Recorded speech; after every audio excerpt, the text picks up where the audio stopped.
Hey everyone, welcome back. Today I want to show in this video what happened to my tanks after my holiday.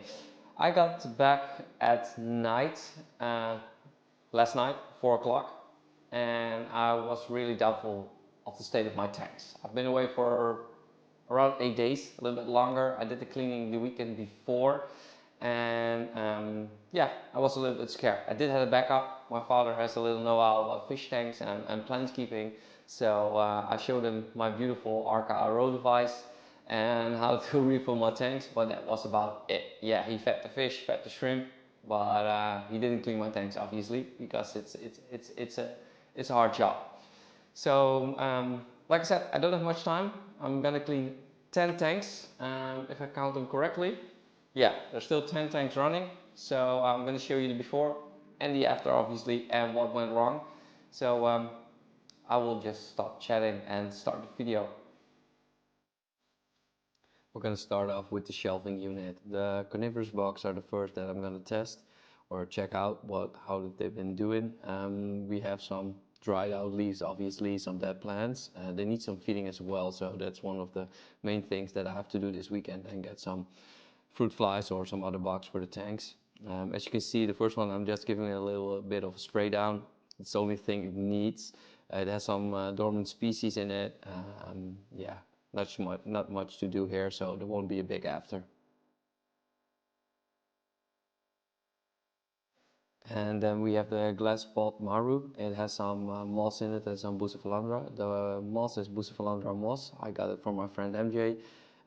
It grows pretty well in this pot. It's just no to low maintenance. So what I'm gonna do is open it up, clean it a little bit, and flush it out. And then we're gonna start with a 20 by 20 by 8. As you can see, it has some algae. It has been dried out. It has some dead leaves in the plant as well, as you can see. So I'm gonna cut those off and just refresh the water and clean out the algae. And first off, a shout out to my people at Arca. We're gonna power it on, put on the water. As you can see, this will be the hose that will be going to my tanks. The RO water is just amazing from this filter, and they have been a supplier on my channel. So again, thank you guys.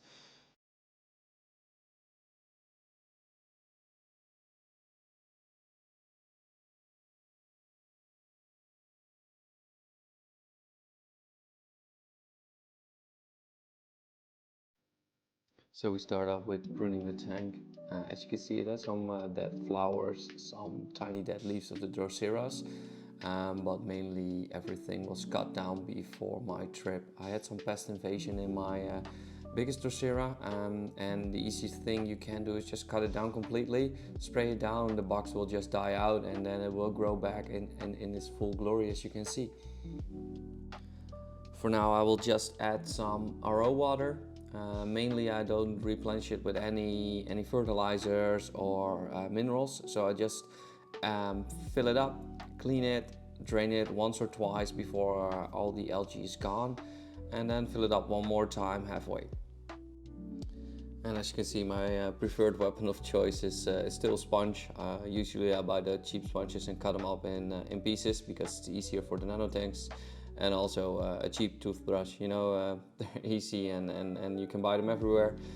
They can go into the crevices as well, so again, another cheap solution. And still I will be replacing the water a few times because there isn't much water in it, so I need to fill it up and clean it, fill it up and clean it a few times, and this will do the trick.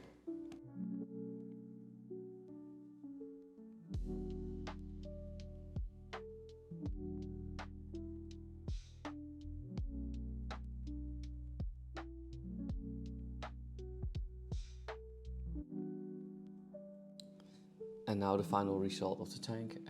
It's an easy tank, I have to say. Carnivorous bogs are just pretty easy to clean, only takes like a minute or 15.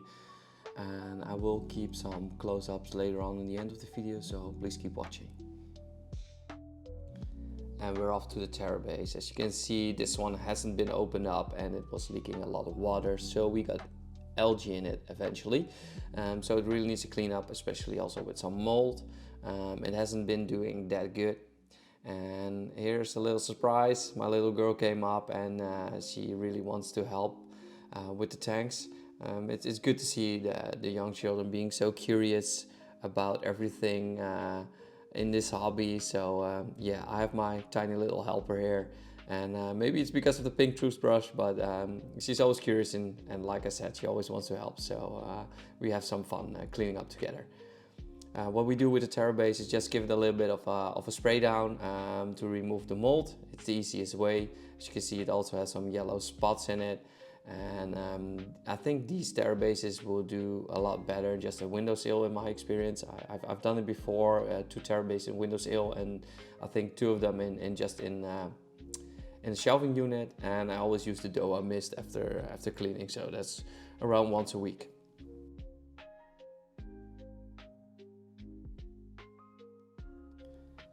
And this is the result. After cleaning the terra base, we removed the mold, we cleaned the water that was in it as well, and I think we did a pretty decent job in just a few minutes, so I'm happy for now.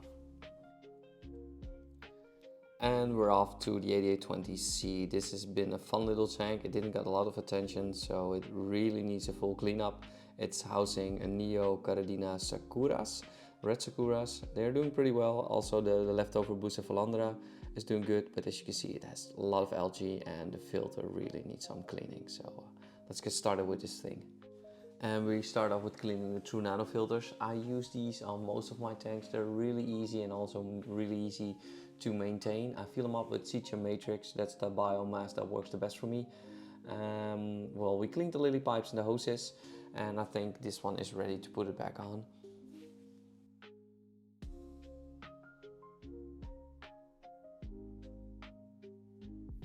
And then we're ready for the tank. And the glass was really dirty, so I used a mixture of the nano algae scraper. Yes, I was silly enough not to get any water out of it. I should have done it. Then I used my sponges and my toothbrush again. They work really well in these nano tanks, and then I just clean the dirty water out of it and fill it up with some new RO water.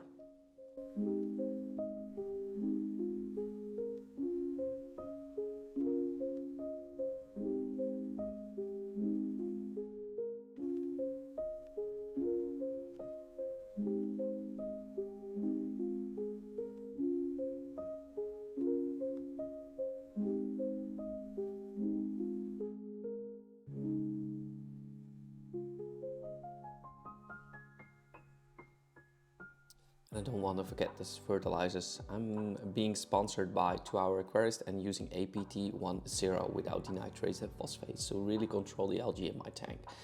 And if you really want to use it or try it yourself, you can have a nice discount code in the text below. It's the code Frankie Jones and you will get 15% off, so don't forget it.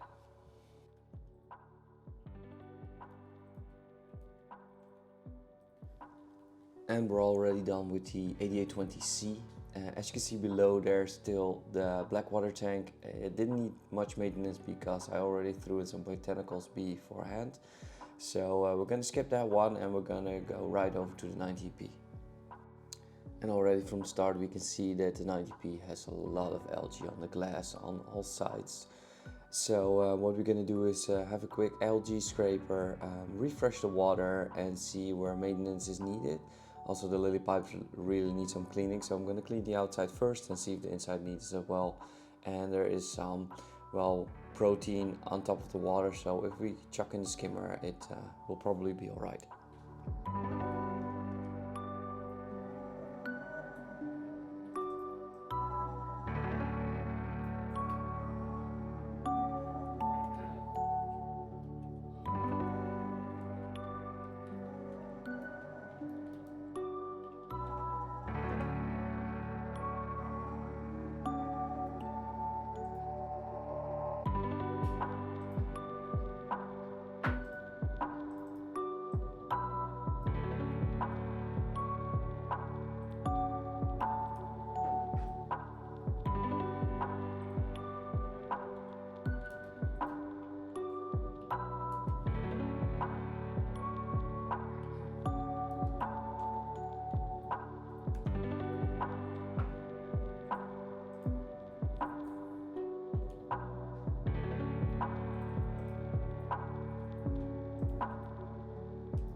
So day number 2.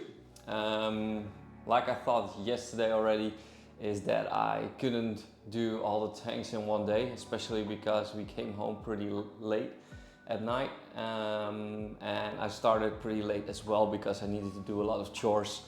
Obviously when you come back from holiday. So what we did the shelving unit behind the camera.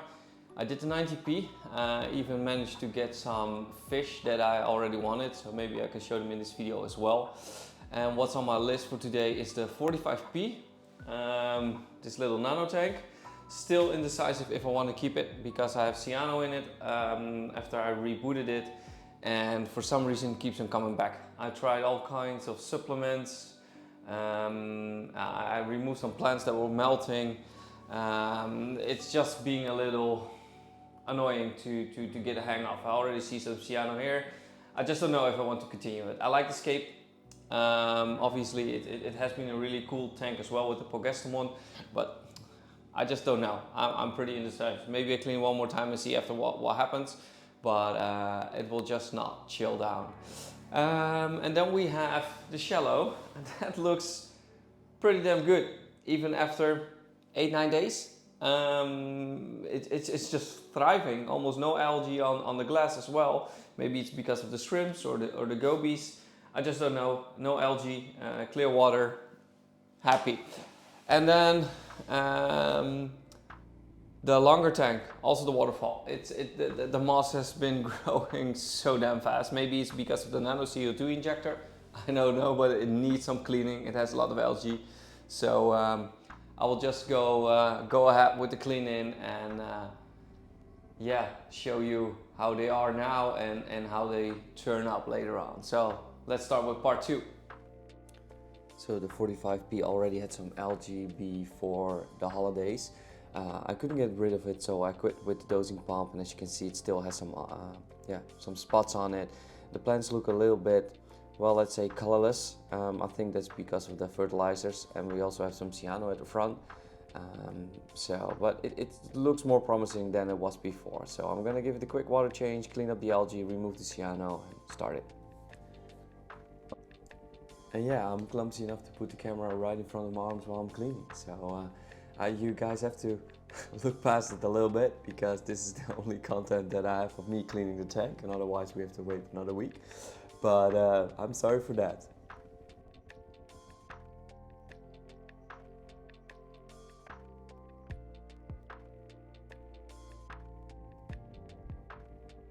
And this is the first issue that I found after my holidays. For some reason CO2 wasn't working. It wasn't counting like this. So one bubble every second is what I wish for. So there wasn't any CO2 in the line. I cranked it up a little bit to push some CO2 in it so it's all full. And hope it works from now on.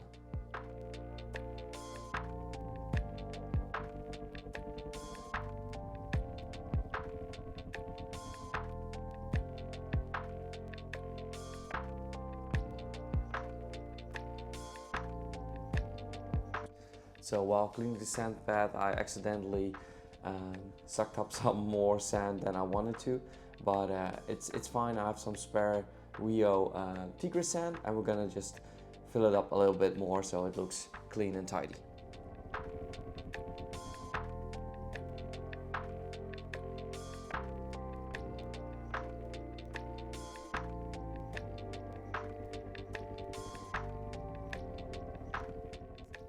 Yes, we also have to work a little bit smarter. I got some soil on the sand path, and I'm using a magnet to pick up the soil because it's still nutrients based, so you can pick it up easily.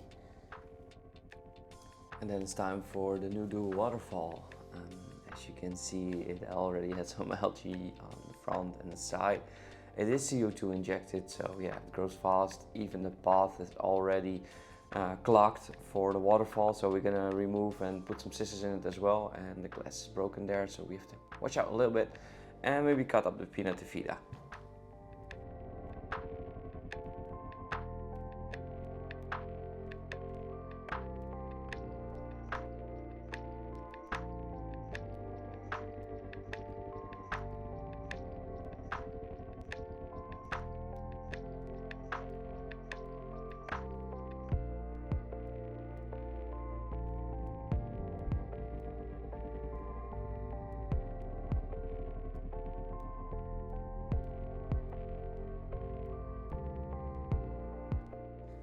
So what I did off screen is cranked up the pump a little bit, what was running too slow, but I needed to watch out to crack on the side, so removed the lamp, and now the flow is pretty damn good, so I'm happy for now. And this was a pretty easy tank to clean. We filled it up again, do some nano dosing, and we're off to the shallow next to it.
And a quick forward to the tank that we're gonna break down. I still wanted to show to you guys how it truly is. It's a harsh reality, but sometimes it just happens to a tank.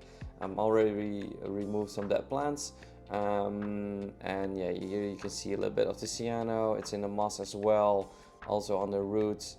It was just unsavable. I tried almost every chemical in the business, also some other stuff that should be good for your tank, but I couldn't manage and stabilize it again. So it is what it is. It's gonna be broken down this week, and yeah, we will see what happened and what will go in this place.